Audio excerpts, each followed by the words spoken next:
we are dealing with the concept of claim of compensation in respect of victims of motor accidents. Firstly, in today's session, we are going to cover the concept of negligence as far as the claim for compensation are concerned. What are the essential ingredients of negligence? There are four basic ingredients of negligence. Number one, there is a legal duty. Number second, breach of that legal duty. Number three, the consequent injuries by the breach of legal duty. And number four is the amount of compensation to be decided by the honorable tribunals when the other three conditions are completed. It means there are two types of cases as far as the compensation by the MACD courts are concerned. There are cases who are to be decided on the basis of negligence, on the proof of negligence, and there are other cases which have to be decided without the proof of negligence. As far as the question of proof of negligence is concerned, the provisions are mentioned under section 166 of the Motor Vehicles Act. In case the claimant or the victim of the accident wants to get the entire amount of compensation which is his legitimate right, then he has to file the petition for compensation under section 166 of the Motor Vehicles Act. It says that in the event of the sustaining of injury or the death of the victim, then in case the negligence of the offending vehicle, the driver of the offending vehicle is proved, then the claimant, either it is an injury case or it is a death case, then the legal heirs of the victim are entitled to get the real amount of compensation. Now the question arises, in what type and in what manner the negligence has to be proved before the honorable tribunals. As far as the question of negligence is concerned, in most of the cases we found that the criminal case is registered by the police officials against the driver of the offending vehicle. Now what is the impact of this registration of case in the course of inquiry to be conducted by the MACD courts?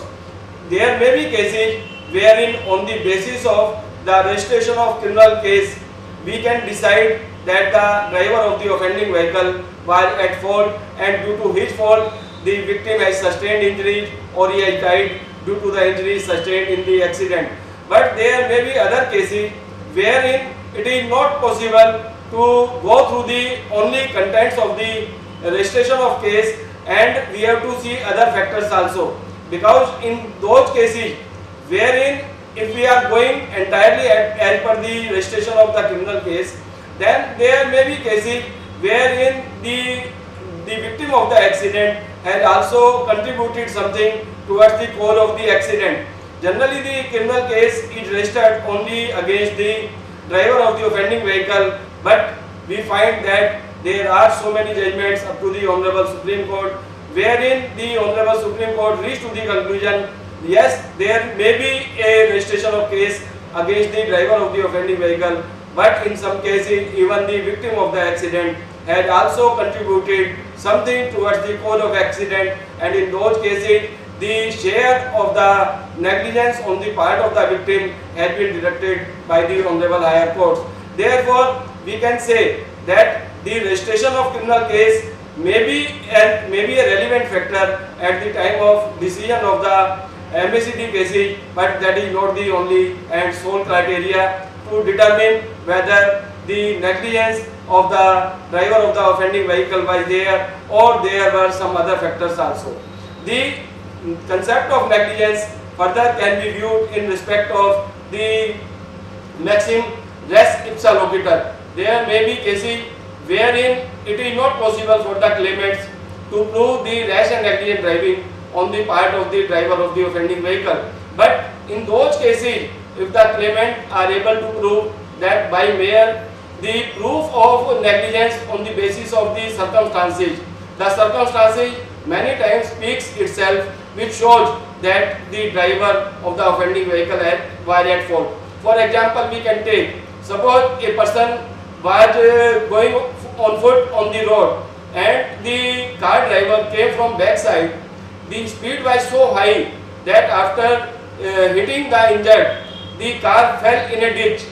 and thereafter the driver of the car also sustained injury. In those cases, we can show the speed of the car at the relevant time, and falling on the ditch itself shows that the driver of the offending vehicle was at fault. Therefore, we can say by the use of res ipsa locator, we can determine the negligence of the driver of the offending vehicle also. There are other cases wherein the concept of contributory and composite negligence are very important. As I said earlier, that in the case of contributory negligence, there is some cause which has been shown by the victim also, and he was himself negligent at the time of the accident itself. Therefore, at the time of adjudication of the claim cases by the learned presiding officers of the tribunal, they have to see what is the cause of the accident, whether the victim or the person who has sustained injuries or who has died has also contributed something towards the cause of the accident. In those cases wherein the learned presiding officer of the tribunal reached to the conclusion that the victim was also at fault, then the honorable tribunal has to determine to what extent the victim was at fault. Suppose, for example, we can take it, the victim of the accident was going on a motorcycle and he suddenly stopped the motorcycle on the middle of the road, and there was no time for the vehicle which was coming from the back side to stop it immediately, and there was no cause for the victim to stop the vehicle in the middle of the road. And then in those cases, if the motorcyclist sustained injuries, then the honorable tribunal has to see whether the motorcyclist was also at fault, whether the cause of the accident was stopping of the motorcycle in the middle of the road by the victim of the accident. For example, in this case, suppose the honorable tribunal reached to the conclusion that 40% is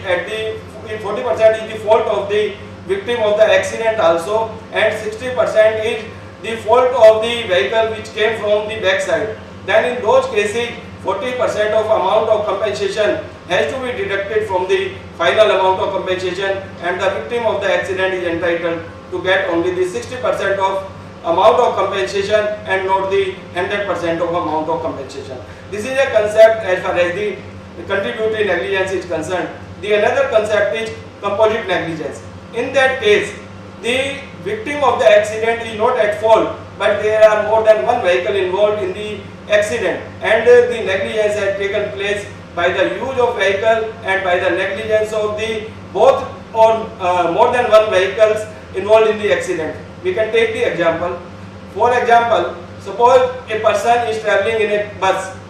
as a passenger, and when he was traveling in the said bus, another truck came from the opposite direction.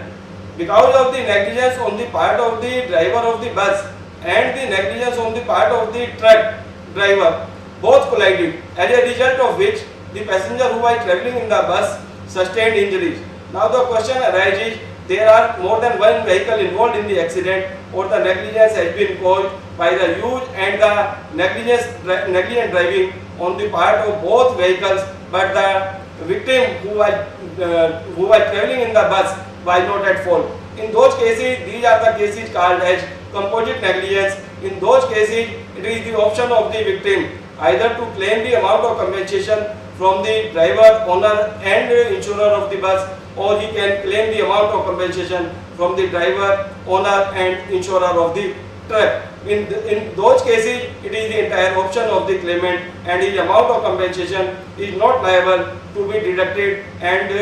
the entire amount of compensation has to be paid by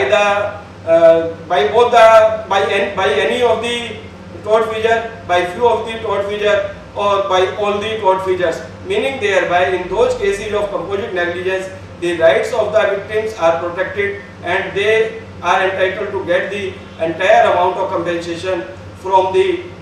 any of the set of the offending vehicles. The next concept is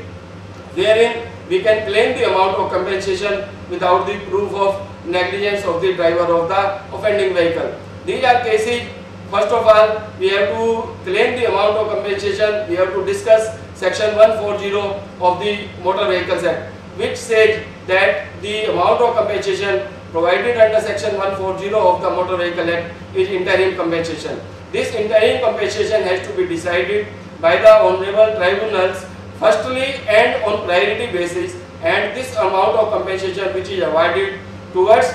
the solace to the victims of the accidents is to be adjusted at the time of final amount of compensation. Under section 140 of the Motor Vehicles Act, in case of permanent disablement, rupees 25,000 is awarded to the victims of the accidents, and in case of death, rupees 50,000 is awarded to the legal heirs of the persons who have died due to the injuries sustained in the accident. This interim amount of compensation has to be decided by the relevant presiding officers without the proof of negligence of the driver of the offending vehicles. The second provision, as far as the no fault liability is concerned, is mentioned under section 163A of the Motor Vehicles Act. Under section 163A of the Motor Vehicles Act, the amount of compensation is final, and once the amount of compensation is granted under section 163A, this becomes final and no other compensation can be claimed by the victims of the accidents. But under section 163 of the Motor Vehicles Act, the maximum income of the person must be 40,000 per annum, meaning thereby those cases wherein the income of the victim is less than 40,000 per annum, they can only claim the amount of compensation by applying the provisions of section 163A, and the other persons whose income are more than 40,000 per annum, they have to claim the amount of compensation under section 166 of the Motor Vehicles Act. As far as the compensation under section 163A of the Motor Vehicles Act is concerned, the victims of the accidents or the legal heirs of the persons whose near and dear had expired in the accident, they need not to prove the negligence on the part of the driver of the offending vehicle, but they, as per the latest judgment of the Honorable Apex Court, they prove the negligence of the victim of the accident to avoid the amount of compensation. Therefore, the concept of negligence is very relevant as far as the adjudication of cases by the tribunals are concerned. The option is of the claimant either to choose the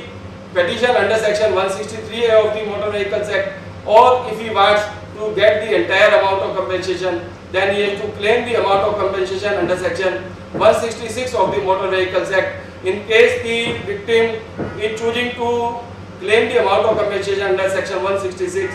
then he can file an application under section 140 of the Motor Vehicles Act to get the interim amount of compensation, and in both the cases wherein the permanent disability is there or the death of the victim is there, then the legal heirs in those cases are entitled to get the interim amount of compensation, and ultimately when the case is going to be finally adjudicated, the said amount of compensation is liable to be adjusted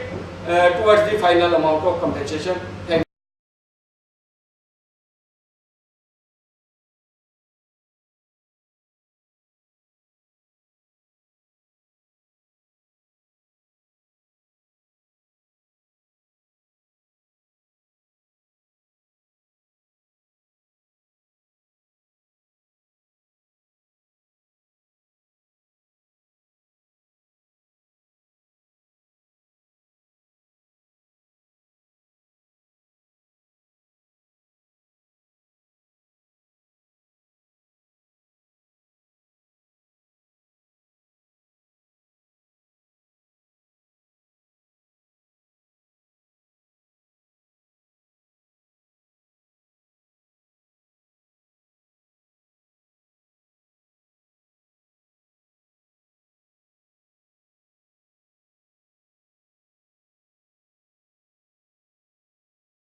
are concerned